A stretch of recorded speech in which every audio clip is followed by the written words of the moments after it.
शुभ सकाळ पिलामाने चतुर्थ श्रेणीर गणित कालांश को मुझे तुमको स्वागत करुच्ची। आज आम ऊर्ध्व टीज गुणन विषय जाना 12 गुणन 23 आम देखिपा 12 गुणन 23 मान 3 दूने 6 3 के 3 दूने 4 4 7 2 के 2 है 2 तेणु ये हासिल ना तेणु उत्तर है 276।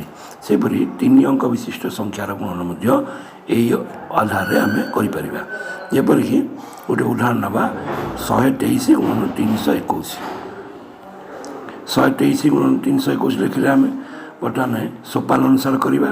प्रथम आम एक घर अंक 1 गुणन 3 समान 3 हम तापर दुईटी अंक नवा 1 गुणन 2 समान 2 3 दूने 6 6 मिशाण 2 है 8 8 लिखाला पुणी 3टी अंक गुणन करवा 1 गुणन 1 1 3 3 9 आउ 2 दूने 4 तेणु ये है ना 1 मिशाण 9 समान 10 4 14 4 हासिल 1 हम कारण जेहेतु 2 अंक है ये 4 हासिल 1 हम। पुनश्च आम बाम पार्श्व 2टी अंक नवा 2 के 2 आउ 3 दूना 6 तेणु 6 2 है 8 पुणी 3 के 3 सब मिसाला आम उत्तर निर्णय कर। तेणु यही प्रकार आम वैद्य गणितर ऊर्ध्व टीज गुणन गुड़िक आम कर।